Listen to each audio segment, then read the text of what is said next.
వ్యతిరేకంగా ఉన్నప్పుడు కూడా అయినప్పుడు కూడా దేవుడు మనల్ని భద్రపరుస్తూనే ఉన్నాడు, కాపాడుతూనే ఉన్నాడు. ఆయన రెక్కల కింద మనకి ఆశ్రయము ఇస్తూనే ఉంటున్నాడు. జనవరి నుంచి ఇప్పుడు దాకా జూలై దాకా అంటే ఎన్ని నెలలు? 7 నెలలు కాచి కాపాడు. 7 నెలలు కాచి కాపాడి మరి ఒక నెలలో మరి యొక్క మొదటి ఆదివారం రోజు పరిశుద్ధ దినమందు దేవుడిని స్తుతించడానికి, దేవుడిని ఆరాధించడానికి దేవుడు మనకి అవకాశాలు ఇచ్చాడు. అవకాశం లేక చాలా మంది అవకాశాలు లేక దేవుని స్తుతించలేకపోతున్నారు. మనకైతే ఎన్నో అవకాశాలు ఇచ్చాడు, అందుకని మనం ఆరాధించాలి. 2 చదువుకున్న భాగం కొలస్సీయులకు రాసిన పత్రిక 3వ అధ్యాయం 12వ వచనం చివరి భాగం చదువుకున్నాం. చదవండి బిగ్గరగా ఎవరైనా. తేజోవాసులైన పరిశుద్ధుల స్వాస్యములు పారివారముటకు మనలను పాత్రులుగా చేసిన తండ్రికి మీరు కృతజ్ఞతాస్తుతులు చెల్లింపాలని దేవుని బతిమాలుచున్నాము. దేంట్లో పాత్రులుగా చేశాడు చెప్పండి? మనల్ని అంటే మిమ్ముని, మనల్ని అంటే దాని చెప్పండి మిమ్ముని. మూడు అని రాసి అక్కడ మిమ్ముని అని రాశాడు. అంటే నిన్ను నన్ను మనల్ని పాత్రులుగా చేశాడు దేవుడు. మనల్ని పాత్రులుగా చేశాడు. ఎందుకు చెప్పండి? తేజోవాసులైన పరిశుద్ధుల స్వాస్యంలో, మామూలుగా కాదు, తేజోవాసులైన పరిశుద్ధుల స్వాస్యంలో పాలివారమగుటకు. ఎందుకు అంటే పాలివారమగుటకు మనమనే పాత్రులుగా చేసిన తండ్రికి ఏం చేయాలంటే మనం చెప్పాలి, అందరూ చెప్పాలి. ఏం చేయాలి మనం? ఇంకా కొంతమంది నోరులు తెరవట్లేదు. దేవుని సన్నిధిలో నోరులు తెరవాలి. దేవుని సన్నిధిలో పాటలు పాడేటప్పుడైనా లేకపోతే వాక్యాలు చెప్పేటప్పుడైనా నోరులు తెరిస్తే దేవుడు మనతో మాట్లాడతాడు, దేవుడు మన పట్ల కార్యాలు చేస్తాడు. మనల్ని పాత్రలుగా చేసిన దేవునికి కృతజ్ఞతాస్తుతులు చెల్లించాలి. కృతజ్ఞతాస్తుతులు అంటే చెప్పండి. కృతజ్ఞతాస్తుతులు అంటే ఎవరైనా ఒక 100 రూపాయలు ఇచ్చారనుకోండి, ఏం చెబుతాం? ఇచ్చేటప్పుడు ఏం చెబుతాం? మళ్ళీ థ్యాంక్స్ చెబుతాం. చెప్పరా? మీరు చెప్తారా? చెప్పరా? ఎవరైనా చేశారనుకోండి, ఇచ్చేటప్పుడు థ్యాంక్స్ చెప్తాం. అలాగే దేవుడికి కూడా మనం కృతజ్ఞతాస్తుతులు చెల్లించాలి. దేవునికి థ్యాంక్స్ చెప్పాలి. ఒక మాట చెప్పాలంటే ప్రతి ఆదివారం దేవుని సజీవంగా ఉంచాయా, థ్యాంక్స్ నాయన. దేవా నన్ను పరమలో తేజోవాసులైన పరిశుద్ధుల శ్వాసలో పారివారిగా చేశావయ్యా, అందుకే వందనాలయ్యా. అసలు ఒకప్పుడు మనకి ఇటువంటి పాత్రత లేదు. మనకి ఉందా? పాత్రలు కాదు. మనం ఒకసారి ఆలోచించాలంటే ఈ సమయంలో కూర్చోడానికి పాత్రలుగా కాదు మనం అంటారు. ఒకసారి ఒక ఆయన ఉద్యోగం చేస్తూ చనిపోయాడు. చేస్తూ చనిపోతే ఇప్పుడు ఒక 20 సంవత్సరాల క్రితం జరిగిన సంఘటన. చేస్తూ చనిపోతే తక్కువ వయసులో చనిపోయాడు. ఆయన కుమారుడు కూడా చదువుకుంటున్నాడు కానీ 10వ తరగతి తప్పాడు. మరి ఆయన చనిపోయాడు కాబట్టి ఆ ఉద్యోగాన్ని కుమారుడికి ఇవ్వాలి లెక్కైతే. మరి ఆయన చనిపోయాడు కాబట్టి కుమారుడికి ఇవ్వాలి. కుమారుడు కనీసం డిగ్రీ అయినా చదువుకోవాలి. డిగ్రీ చదువుకుంటే అర్హత ఆ ఉద్యోగానికి. మరి డిగ్రీ కూడా చదువుకోవాలా, 10వ తరగతి తప్పాడు. గవర్నమెంట్ అంతా ఆలోచించి తండ్రి చనిపోయాడు కదా, కొడుకు 10వ తరగతి తప్పినా కానీ ఆ అబ్బాయికి ఉద్యోగం ఇద్దాం, తర్వాత చదువుకుంటానులే, తర్వాత డిగ్రీ ఓపెన్ గా రాస్తానని ఉద్యోగం ఇచ్చింది. అంటే దీని అర్థం ఏంటంటే నిజంగా ఆ కొడుక్కి అర్హత లేదు ఆ ఉద్యోగం చేయడానికి. ఉందా? చెప్పండి.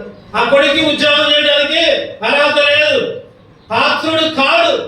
అయినప్పటికీ కూడా గవర్నమెంట్ దయా దాక్షిణ్యాలు చూపించి ఆ తండ్రి చనిపోయాడు కాబట్టి ఉద్యోగం ఇచ్చి, అరే తర్వాత రాసుకో, 10వ తరగతి రాసుకో, ఇంటర్మీడియట్ రాసుకో, డిగ్రీ రాసుకో, ఏం కాదులే అని అర్హత కల్పించి ఈరోజు నీకు నాకు కూడా ఈ మందిరంలో కూర్చోడానికి అర్హత లేదు.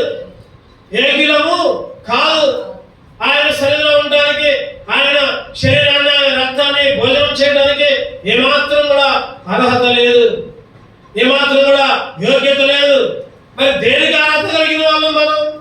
దేనికి క్లుప్తంగా కొన్ని విషయాలు చూసి దేనికి పాత్రలు ఇప్పుడు దేనికి పాత్రలుగా చేశాడు. క్లుప్తంగా కొన్ని విషయాలు చూసుకొని ఆరాధించుకుందాం. రెండు మొదటిగా ఒకప్పుడు దేనికి పాత్రలు మనం సామెతలు 6వ అధ్యాయం 33వ వచనం. సామెతలు 6వ అధ్యాయం 33వ వచనం 535 పేజీ నంబర్. వాడు దెబ్బలకును అవమానములకును పాత్రుడగును. చాలు చాలు. వాడు దెబ్బలకును అవమానములకును పాత్రుడగును. ఎవడు వాడు? చదవండి పైన 32 చదవండి. జారత్వము జరిగించేవాడు కేవలము బుద్ధిశూన్యుడు, ఆ కార్యము చేయవాడు స్వనాశములు కోరుకునేవాడే. జారత్వం జరిగించేవాడు. జారత్వం అంటే చెప్పండి. జారత్వం అంటే వ్యభిచారం వేరు, జారత్వం వేరు. జారత్వం అంటే భర్త ఉండి కూడా వేరొకరితో అక్రమ సంబంధం పెట్టుకోవడమే జారత్వం. వ్యభిచారం అంటే పెళ్లి కాకపోయినా పెళ్ళైనా నాకు పెళ్లి కాకపోయినా పాపం చేస్తే దాన్ని వ్యభిచారం అంట. జారత్వం అంటే భర్త ఉన్నాడు అయినా కానీ ఇంకొకరితో అక్రమ సంబంధం పెట్టుకోవడం. ఈరోజు నీకు నాకు కూడా భర్త ఉన్నాడా? ఎవరు మన భర్త? చెప్పాలని చెప్పాలి యేసుక్రీస్తు. మరి యేసుక్రీస్తు భర్తగా ఎంచుకొని కూడా ఈ లోకంలో మన పనులు, మన ఉద్యోగాలు, మన ఇంటి పనులు, మన సొంత పనులు దేవుని మందిరానికి రాకుండా ఇష్టం వచ్చినట్టు చేస్తే మనం కూడా ఏం చేసినట్టు? జాగ్రత్త. ఏదో పాపం చేయడం కాదు, ఏదో అపఖ్యాతి పొందుకున్నట్టు లేదా లోక పాపం కాదు అనేది. నా తలంపు ఏంటంటే యేసుక్రీస్తులో రక్షణ పొంది బాప్తిసం తీసుకొని కూడా దేవుని మందిరానికి రాకపోతే జాగ్రత్త చేసినట్టే. ఒకప్పుడు నువ్వు నేను కూడా జాగ్రత్త చేసుకోవాలి. మరి దేనికి పాత్రలు మనం? చదవడం కింద అవమానానికి. వాడు అటువంటి వాడు దెబ్బలకు అవమానములకు పాత్రుడు. నిజంగా ఆలోచిస్తే నువ్వు నేను దెబ్బలకు పాత్రలు, అవమానానికి పాత్రలు. ఈ దేహంతో ఇష్టం వచ్చిన పనులు చేస్తున్నాం. ఈ దేహం, ఈ శరీరం, ఈ కాళ్ళు, ఈ చేతులు, ఈ నాలు దేవుడు దేనికి ఇచ్చాడంటే ఆయన స్థుతించడానికి, ఆయన ఆరాధించడానికి, ఆయన ఘనపరచడానికి ఇస్తే మనమేమో లోకములు దేహంతో ఇష్టం వచ్చిన పనులు. 1 కొరింథీ 6వ అధ్యాయం 1 కొరింథీయులకు రాసిన పత్రిక 6వ అధ్యాయం 13వ వచనం చదవండి. 149 పేజీ. భోజన పదార్థములు కడుపు భోజన పదార్థములకు నియమింపబడినవి. దేవుడు వాటిని నాశనము చేయును. దేహము జాగ్రత్త నిమిత్తము కాదు గాని ప్రభు నిమిత్తమే. ప్రభువు దేహము నిమిత్తమే. ఆమేన్. చదవండి. దేహం అంట జాగ్రత్త నిమిత్తం కాదు. నీకున్న శరీరం జాగ్రత్తం చేయడానికి కాదు. ఈరోజు మనం జాగ్రత్తం చేస్తున్నాం. ఒకప్పుడు మనం జాగ్రత్వానికి పాత్రలుగా ఉన్నాం, దెబ్బలకి పాత్రలుగా ఉన్నాం, అవమానానికి పాత్రలుగా ఉన్నాం. కానీ ఇప్పుడైతే చెప్పండి, ప్రభు నిమిత్తమే, ప్రభు కొరకే మందిరానికి వచ్చాం. ప్రభు నిమిత్తమే మందిరానికి వచ్చాం. ఈరోజు ఎంతో మంది జాగ్రత్తలో పడి ఉంటే మనం మాత్రం జాగ్రత్తలు విడిచిపెట్టి దేవుని సన్నిధికి వచ్చాం, దేవునితో రావడానికి వచ్చాం. ఈ అవమానాలు, ఈ దెబ్బలు ఎవరు పొందారు? నీ కొరకు, నా కొరకు ఆయనే అవమానాలు పొందాడు, ఆయనే దెబ్బలు పొందాడు, ఆయనే శిక్ష తీసుకున్నాడు. హెబ్రీయులకు రాసిన పత్రిక 12వ అధ్యాయం 2వ వచనం. హెబ్రీయులకు రాసిన పత్రిక 12వ అధ్యాయం 2వ వచనం చివరి భాగం చూద్దామండి. ఆయన తన ఎదుట ఉంచబడిన ఆనందము కొరకై అవమానమును నిర్లక్ష్య పెట్టి సిలువను సహించి దేవుని సింహాసనం యొక్క కుడి పార్శ్వమున ఆసీనుడై ఉన్నాడు. అవమానము నిర్లక్ష్య పెట్టాడు. ఎంతో అవమానం, ఎన్నో దెబ్బలు, ఎన్నో శిక్షలు, ఎన్నో గుర్తులు, ఎంతో మంది దూషణలు. వాస్తవానికి అవన్నీ ఎవరికి రావాలి? చెప్పండి, ఎవరికి రావాలి? మనకే, నీకే, నాకే, మనకే. ఆ దెబ్బలు, అవమానాలు మనకే. వాస్తవానికి నువ్వు నేను దెబ్బలకి, అవమానానికి పాత్ర పాత్రులము. కానీ ఏం చేశాడు దేవుడు? మన అవమానంతా ఆయన తీసుకున్నాడు.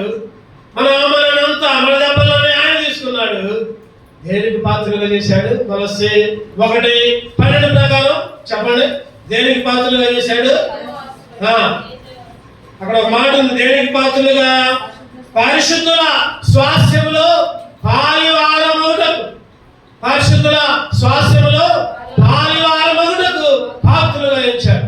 దెబ్బలకు పాత్రలు, అవమానానికి పాత్రలు, అటువంటిదంతా తీసేసి ఈరోజు పరిశుద్ధుల సమాజంలో కూర్చోడానికి, పరిశుద్ధ శరీరాన్ని, పరిశుద్ధ రక్తాన్ని విందుగా, భోజనముగా తీసుకోవడానికి మన పాత్రలుగా చేశాడు. అందుకే ఆరాధించాలి. అయ్యా, ఒకప్పుడు నేను దెబ్బలకు పాత్రలయ్యా, ఒకప్పుడు నేను అవమానానికి పాత్రలయ్యా, ఇప్పుడైతే ఈ పరిశుద్ధుల శ్వాసానికి పాత్రలుగా చేశాను. చూద్దాం రెండవది, ఇంకా నేను పాత్రలు ద్వితీయోపదేశకాండం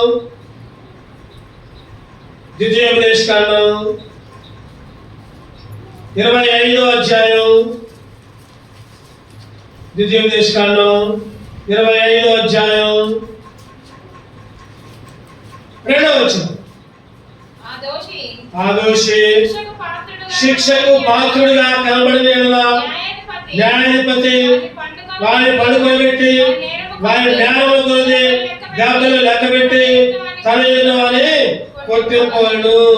ఆ దోషి దేనికి పాత్రుడు? శిక్షకు పాత్ర. అంటే దోషి పై వచనంలో ఉండదు కదా, మనుషులకు వివాదం కలిగే న్యాయ సభకు వచ్చినప్పుడు న్యాయాలు పదులు విమర్శించి నీతిమంతుడనియు దోషిని తీర్పు తెచ్చు. అంటే ఒకప్పుడు నువ్వు నేను మన దోషాలను బట్టి, మన పాపాలను బట్టి దోష శిక్షకు పాత్రలు, దోష శిక్షకు పాత్రమైన నిన్ను నన్ను ఆ పరిశుద్ధుల సహవాసంలో కూర్చోబెట్టడానికి ఆయన పాత్రులుగా ఎంచుకున్నాడు. దోష శిక్ష, దండన అంటే కొట్టడం. దండన అంటే ఏం చెప్పండి? కొట్టడం. ఆయన దోషాలు, నీకు నాకు రావాల్సిన దండన ఏం చేశారంటే ఆయనే వేసుకున్నాడంట. హెబ్రీయులకు రాసిన పత్రిక 10వ అధ్యాయం 29వ వచనం.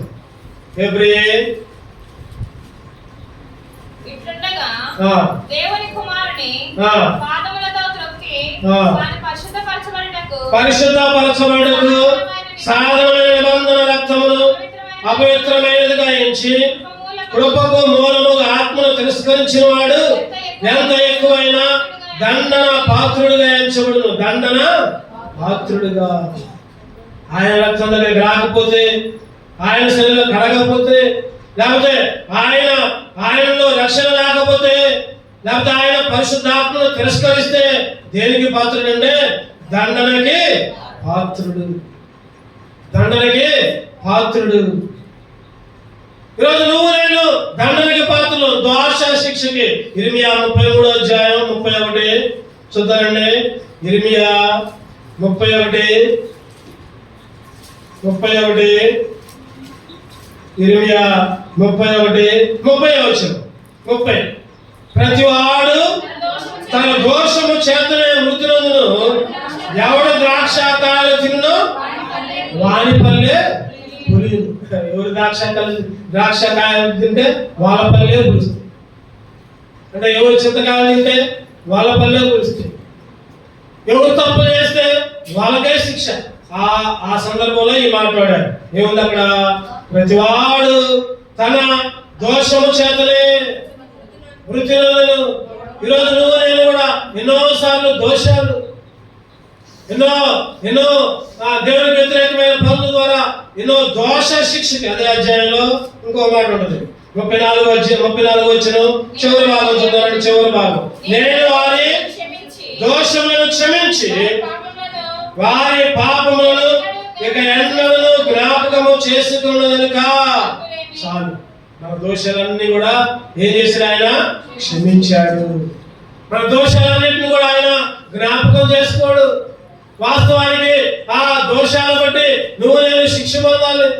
మనం చేసిన తప్పులు బట్టి, మనం చేసిన వ్యతిరేక కార్యక్రమాలను బట్టి, ఆ న్యాయాధిపతి తీర్పు తీరిస్తే నీతిమంతులుగా ఉంటారు, దోషులకేమో శిక్ష.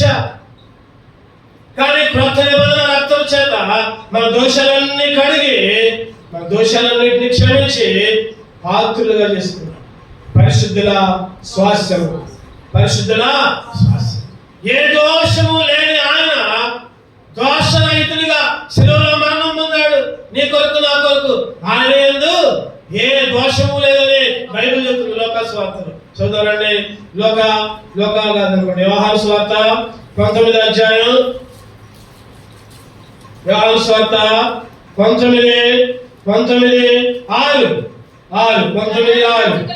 ప్రధాన యాజకులను బంతోతులను ఆయనను చూచి సిలువ వేయమని కేకలు వేయగా పిలాతు ఆయన ఏ దోషము నాకు కనపల్లా, ఏ దోషము కనపల్లా. కానీ అందరేమో కేకలేస్తున్నారు, సిలువ. అందరికీ వాళ్ళ దగ్గర ఉన్న దోషాలు కనపడలేదు, కానీ ఆ యేసుక్రీస్తులో దోషాలు కనపడ్డాయి. ఒకప్పుడు నువ్వు నేను దోషాలతో నిండిన వాళ్ళు, ఒకప్పుడు నువ్వు నేను పాపాలతో నిండిన వాళ్ళు. వాస్తవానికి ఆ సిలువ నీకు నాకు రావాలి, కానీ ఆ సిలువని ఆయనే భరించాడు. దోషము లేని ఆయన, పాపము లేని ఆయన, నీతిమంతుడైన ఆయన నీ దోష నిమిత్తం నా దోష నిమిత్తం సిలువకి అప్పగించుకున్నాడు. వాస్తవానికి నేనైతే దోష శిక్షకి పాత్రును, కానీ ఇప్పుడు నా దోష శిక్షనంతా నువ్వే భరించి తేజోవాసులైన పరిశుద్ధ స్వాస్థ్యములో పాలివారిగా నన్ను పాత్రుడిగా ఎంచావయ్యా. అందుకే ఆరాధిస్తాం. ఒకటో చెప్పండి, దేనికి పాత్రలు మనం? దెబ్బలకి అవమానాలకి పాత్ర. రెండోది దోష శిక్ష చెప్పాలి. మూడో చూద్దామండి, ఎఫెసీయులకు రాసిన పత్రిక 2వ అధ్యాయం, ఎఫెసీయులకు రాసిన పత్రిక 2వ అధ్యాయం 3వ వచనం. ఎఫెసీ 2:3 వారితో కలిసి మనమందరము శరీరమేకయు మనసు యొక్కయు కోరికలు నెరవేర్చుకొనొచ్చు మన శరీరాశను అనుసరించి మునుపు ప్రవర్తించచ్చు కడమవారు అనే స్వభావ సిద్ధముగా దైవోగ్రతకు పాత్రులమైంటిమి. చెప్పండి, ఒకప్పుడు మనం ఎవరికి పాత్రలు? ఒకటోది చెప్పు, రాయలమ్మ చెప్పు, గడి చెప్పు, ఎవరికి పాత్రలు? ఒకటోది చెప్పాలి, దెబ్బలకి అవమానాలకి పాత్రలు. ఒకటోది దెబ్బలకి అవమానాలకి పాత్రలు. రెండోది దేనికి పాత్రలు? చెప్పాలి. కీర్తి గడి చెప్పు, దోష శిక్షకు పాత్రలు. మూడోది ఇప్పుడే చదువుకున్నాం, దైవోగ్రత. అంటే చెప్పండి, దైవోగ్రత అంటే దేవుని యొక్క ఉగ్రత, మనుషుల ఉగ్రత కాదు. ఒక్కోసారి అంటారు ఏమని, మా ఆయన కోపం వస్తే మంచోడు కాదంటారు. ఒక్కోసారి ఉంటారు మా అబ్బాయి కోపం వస్తే వాడు మంచోడు కాదంటారు. లేదా నా భార్య కోపం వస్తే ఏం మాట్లాడుతుందో తెలియదు అంటారు. ఈ కాదు, దేవుని ఉగ్రత. బైబిల్లో ఒక మాట ఉన్నది, దేవుని చేతిలో పడుట బహుభయంకరం. దేవుని చేతిలో పడుట బహుభయంకరం. ఒకప్పుడు నువ్వు నేను దేనికి పాత్రం అంటే దైవోగ్రతకి పాత్రలు. దైవోగ్రతకి, దేవుని ఉగ్రతకి ఎట్లా పాత్రం? చూద్దామండి, కొలస్సీయులకు రాసిన పత్రిక 3వ అధ్యాయం 6వ వచనం చదవండి. దగ్గరగా చదవండి. కొలస్సీయులకు రాసిన పత్రిక 3వ అధ్యాయం 6వ వచనం. క్రీస్తు యేసునందు కొలస్సీయులకు రాసిన పత్రిక 3వ అధ్యాయం 6వ వచనం. 6 వాటి వలన దేవుని ఉగ్రత ఐదైన మీదికి వచ్చును. వాటి వలన అంటే పైన చూడండి. కావున భూమి మీద ఉన్న మీ అవయవములను అనగా జాగ్రత్త, అపవిత్రత, కామాతురత, దురాశ, విగ్రహారాధన, ధనాపేక్షను చంపివేయండి. వాటి వలన జాగ్రత్త అంట, ఇంకా అపవిత్రత అంట, కామాతురత అంట, దురాశ అంట, ధనాపేక్ష అంట. వాటి వలన విగ్రహారాధన అయిన ధనాపేక్ష. అంటే ధనాన్ని పూజ చేస్తున్నారు చాలా మంది. విగ్రహారాధన అంటే విగ్రహాలను పూజ చేయడం కాదు, డబ్బులు పూజ చేస్తున్నారు. డబ్బు కోసం దేవుని వదిలిపెడుతున్నారు, దేవుని సన్నిధిని వదిలిపెడుతున్నారు, దేవుని మందిరాన్ని వదిలిపెడుతున్నారు. అది దేవుని ఉగ్రత. చెప్పండి, దేవుని ఉగ్రత ఎవరి మీదకి వచ్చింది? చెప్పుకున్నాం మనం. జాగ్రత్త కలిగిన వాళ్ళకి వచ్చింది, అపేక్షలో ఉన్న వాళ్ళకి వచ్చింది, కామాతులతో ఉన్న వాళ్ళకి వచ్చింది, దురాశ ఉన్న వాళ్ళకి వచ్చింది. విగ్రహారాధన ధనాపేక్ష కలిగిన వాళ్ళకి 5 అని రాసింది అక్కడ. చూద్దామండి ఎంత పుట్టినట్లు ఏముంది చెప్పండి. 6 ధనాపేక్ష అంటే లోభత్వం. అంటే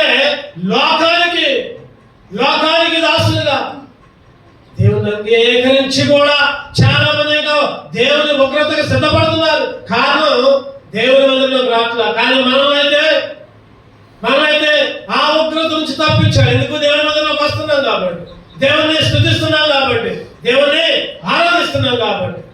ధనాపేక్ష, లోభత్వం అనే దేంట్లో ఉన్నాం మనం? చెప్పండి. లోభత్వం అనే ధనాపేక్షలో ఉన్నాం, విగ్రహారాధనలో ఉన్నాం, దానికి పాత్రలుగా ఉన్నాం. దేవుని ఒకరు ఇంకోటి చూద్దారండి. ఇంకోటి ఎఫెసీయులకు రాసిన పత్రిక 5వ అధ్యాయం 6వ వచనం.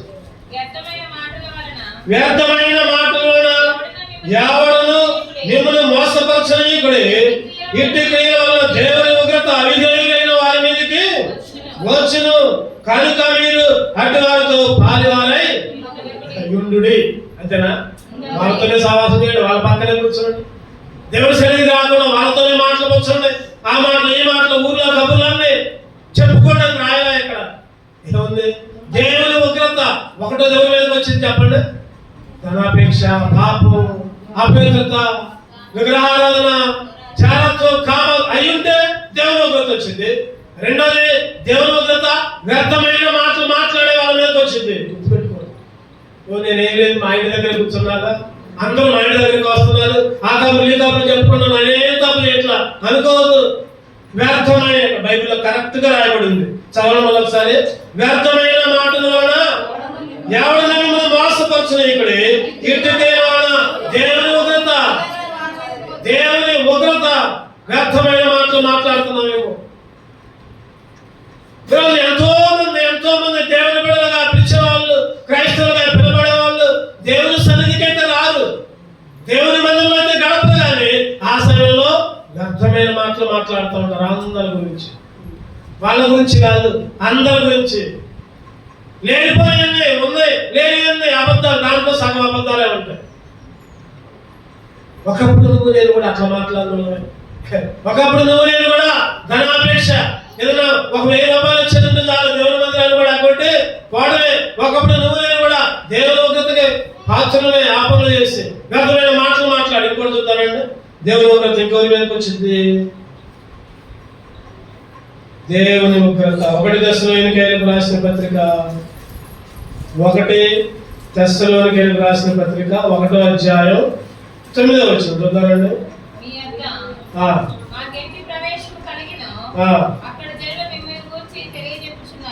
తెలియజెప్పుచున్నారు.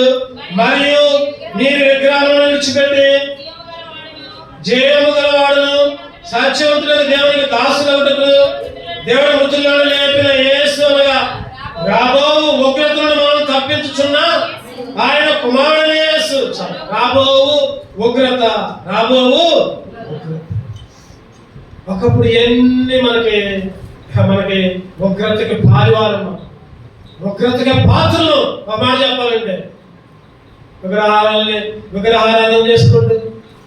విగ్రహారాధన అంటే చాలాసార్లు చెప్పా. విగ్రహారాధన అంటే ఎక్కడికో పోయి మొక్కడం కాదు, చెట్టుకి పుట్టక అయి కాదు. దేవుని మందిరానికి రాకుండా నిన్ను నువ్వు ప్రేమించుకొని ఇంట్లో ఉంటే నువ్వు ఇంటితో విగ్రహం ఆరాధన చేసినట్టే. లేకపోతే ఇంకా టీవీతో గడుపుకుంటూ, టీవీని చూసుకుంటూ, ఫోన్లు చూసుకుంటూ ఉంటే ఫోన్తో వ్యభిచరించినట్లే అని బైబిల్ చెప్తుంది.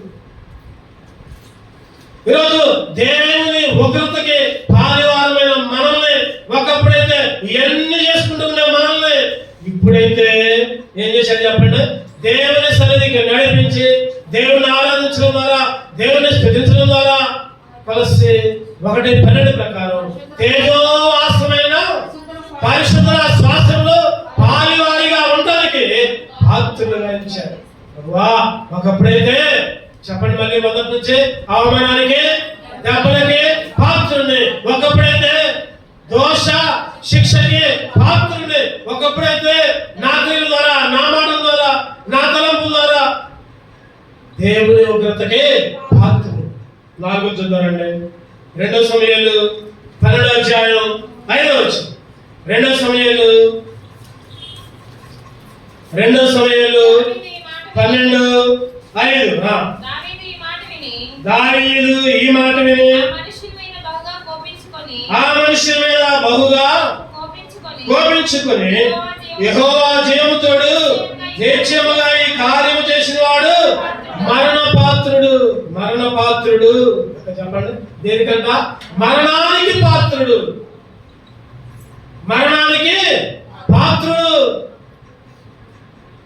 ఈరోజు నువ్వు నేను కూడా దెబ్బలకు పాత్రులమే, అవమానానికి కూడా పాత్రులు. రెండవదిగా దోష శిక్షకి పాత్రులమే.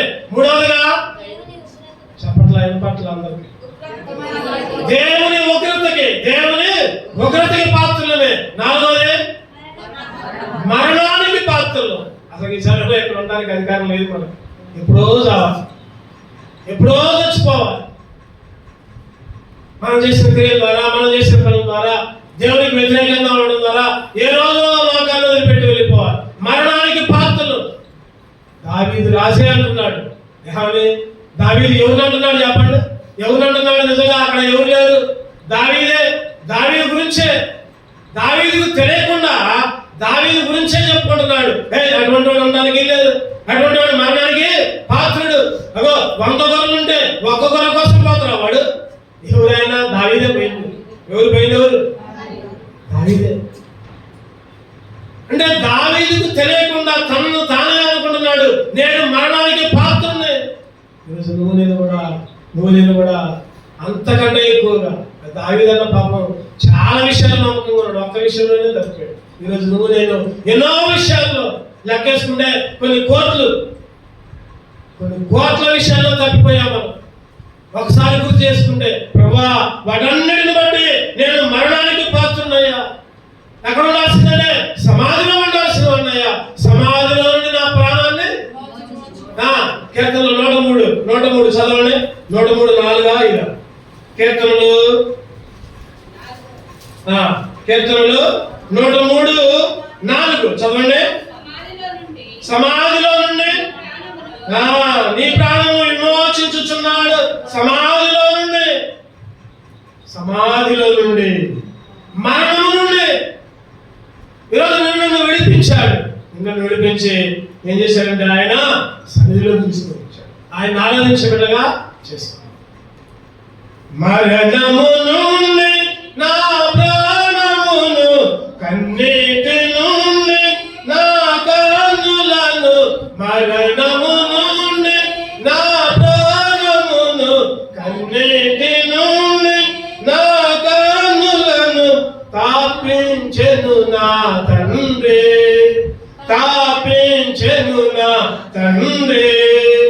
నా పాపములను క్షమించెను ప్రభు, నేత్రములను కలిగించెను, నా పాపములను ప్రభు, నా నేత్రములను వెలిగించెను. ప్రభు యేసే నన్నెంతో ప్రేమించెను, ప్రాణమును నా కొరకు సాగెను. ప్రభు నా పాపములను క్షమించెను, ప్రభు నా నేత్రములను వెలిగించెను. ఆయన మరణాన్ని తప్పించాడు, కన్నిటిని తప్పించాడు, సమాధి నుంచి తప్పించాడు, విడిపించాడు. ఆ రోజు ఎంతో మంది ఏడుస్తున్నారు. ఎప్పుడు? అక్కలు ఏడుస్తున్నారు, బంధువులు ఏడుస్తున్నారు. మరి ఆ మాత విపరీతంగా, అయ్యా నువ్వు ఉంటే నా తమ్ముడు చచ్చిపోయేవాడు కాదయ్యా అని కన్నీరు కారుస్తున్నారు. యేసుక్రీస్తు కూడా కన్నీరు కార్చాడు. చాలా మంది అంటారు కదా, లాజరు చనిపోయేసరికి యేసుక్రీస్తు కూడా ఏడ్చాడు అంటున్నారు. అందుకు కాదు ఏడ్చింది యేసుక్రీస్తు. ఎందుకు? చెప్తారు ఎవరన్నా? చెప్తారు ఎవరన్నా? లాజరు చనిపోయినప్పుడు మార్త మరియా ఏడ్చుకుంటూ, తండ్రి దేవా యేసు రోజు వస్తూ మా ఇంటికి, లాజరుకి జ్వరం వచ్చినప్పుడే రావా, లాజరు చచ్చిపోయాడు, నువ్వు వస్తే చచ్చిపోయేవాడు కాదు. ఏడిస్తే యేసుక్రీస్తు కూడా అక్కడ ఏడ్చినట్టు రాయబడు. ఎందుకు ఏడ్చాడు యేసుక్రీస్తు? ఎవరైనా చెప్తారు? చెప్పండి.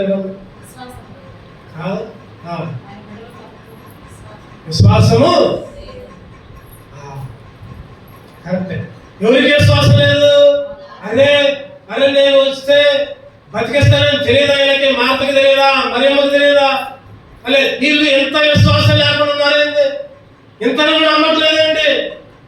అక్కడ ఉన్న వాళ్ళందరూ అనుకున్నారు, అబ్బా లాజరు అంటే ఎంత ప్రేమిస్తుండో యేసుక్రీస్తు, అందుకనే ఏడుస్తున్నాను అనుకున్నారు. కానీ యేసుక్రీస్తు ఏడ్చేది అందుకు కాదు.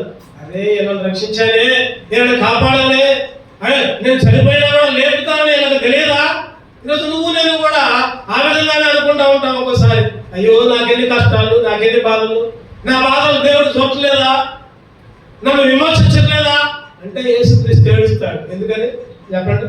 అరే వీళ్ళ పట్ల ఇన్ని కార్యాలు చేశానే, నన్ను అంగీకరించి దగ్గర నుంచి, నాకు బాప్తిసం తీసుకొని సాక్షి దగ్గర నుంచి, రక్షణ పొందిన దగ్గర నుంచి, అగో ఇలా ఆ పని చేశా, ఎన్నోసార్లు చావు నుంచి తప్పించా, ఎన్నోసార్లు ప్రమాదం నుంచి తప్పించా, ఎన్నోసార్లు లేని స్థితిలో కాపాడా, అయినా నన్ను నమ్మట్లేదేంటి? ఏడుస్తా ఉంటారు. విశ్వాసము లేదు. ఈరోజు దేవుణ్ణి ఆరాధించలేయో.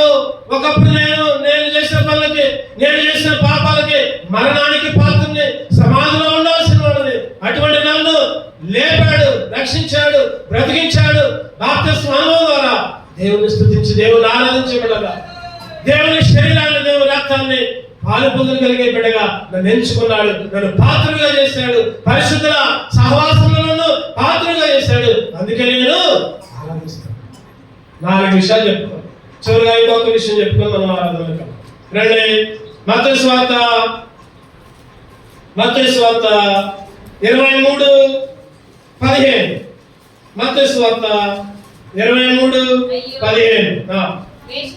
అయ్యో వేషధారులైన శాస్త్రులారా, పరిసయ్యులారా, ఒకరిని మీ మతంలో కలుపుకొనుటకు మీరు సముద్రమును భూమిని చుట్టువచ్చెదరు. అతడు కలిసినప్పుడు అతను మీకంటే 2 అంతలుగా నరక పాత్రునిగా చేయుదురు. నరక పాత్రునిగా అంటే నరక కుమారునిగా. ఈరోజు చాలా మంది వేషధారులుగా ఉంటున్నారు. శాస్త్రులు, ఇంకా ఎవరు? పరిసయ్యులు. శాస్త్రులు, పరిసయ్యులు ఏం చేస్తున్నారు? వాళ్ళు దేవుని గురించి చెప్పట్లా, దేవుని రాకడ గురించి చెప్పట్లా, యేసుక్రీస్తు చనిపోయి తిరిగి లేచాడని చెప్పట్లా. మా మతంలోకి రాదు, మా కులంలోకి రాదు. ఇవాళ కులానికి ఒక చర్చ అయిపోయింది, మతానికి ఒక చర్చ అయిపోయింది. మా మతంలోకి రా, మా కులంలోకి రా. ఇగో నువ్వు రక్షణ ముందు బాప్తిసం తీసుకో, మారు మనసు పొందని చెప్పరాళ్ళు.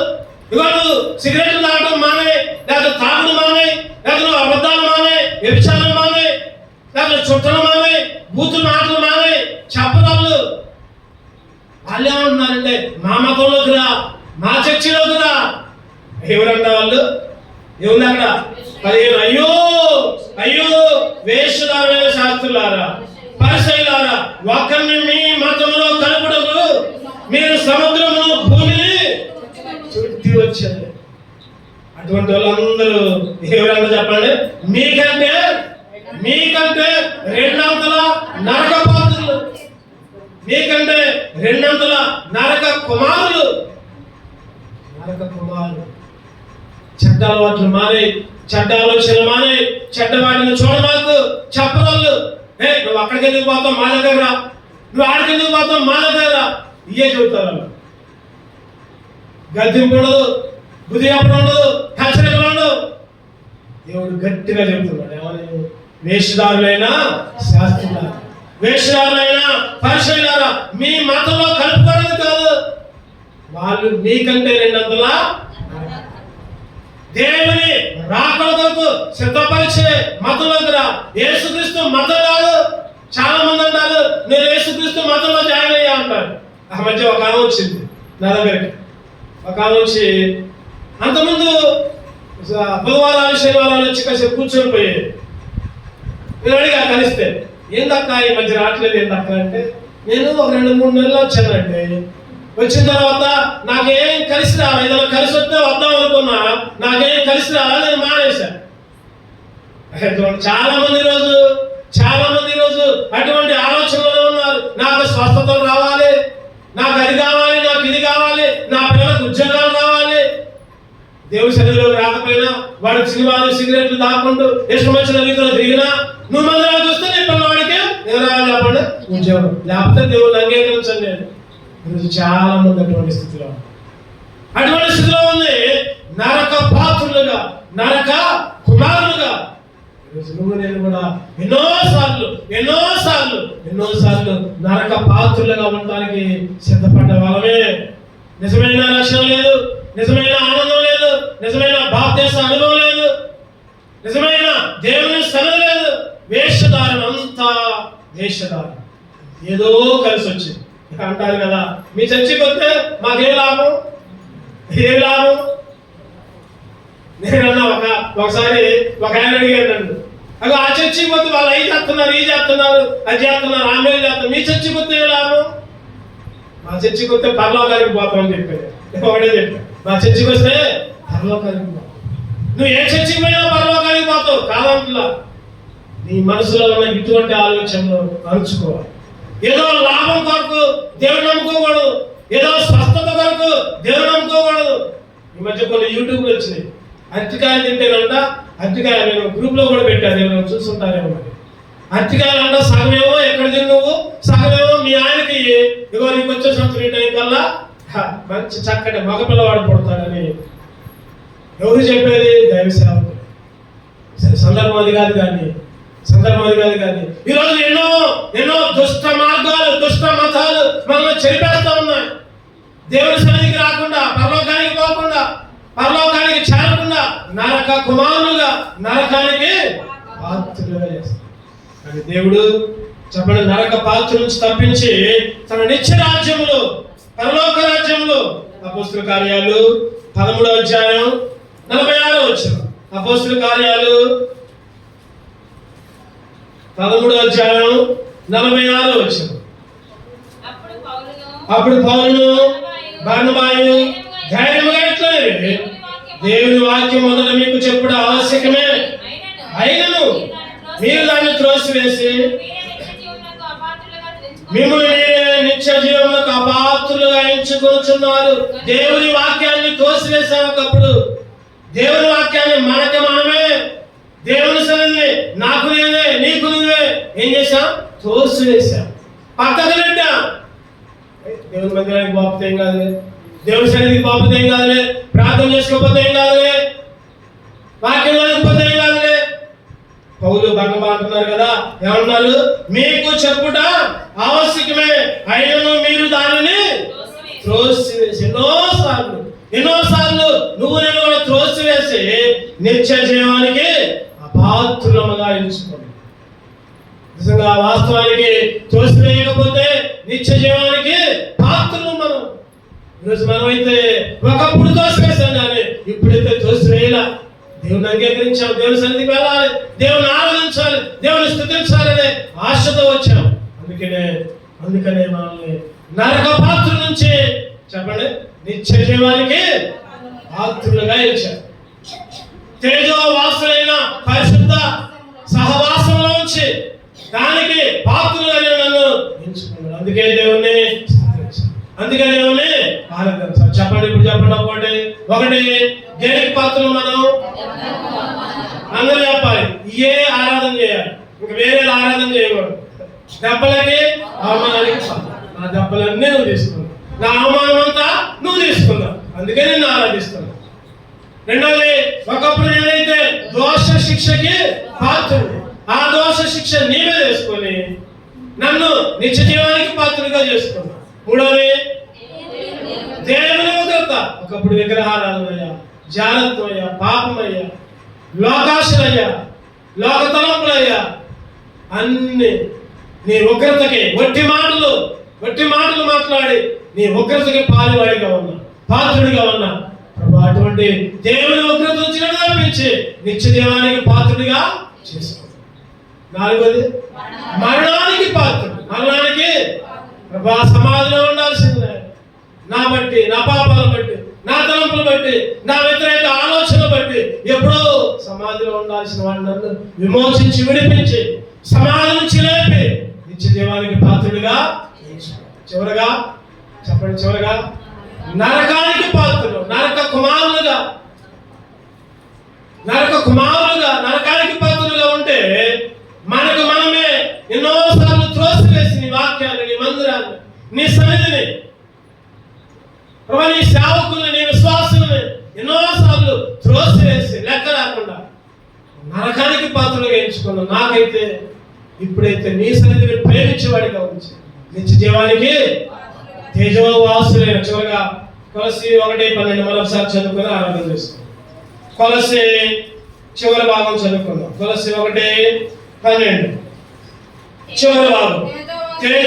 అందరికీ చదువుకుందాం. తేజోవాసులైన పరిశుద్ధ శ్వాసంలో పాలివారములకు మనలను పాత్రులుగా చేసిన తండ్రికి మీరు కృతజ్ఞతాస్తుతులు చెల్లింపవలెను దేవుని బతిమాలు కొనుచు. అటువంటి కృతజ్ఞతాస్తుతులు చెల్లించే వారుగా దేవుడు మనల్ని సిద్ధపరచును గాక. ఆమేన్. 2 నిలబడదాం, ఒక పాట పాడుకుని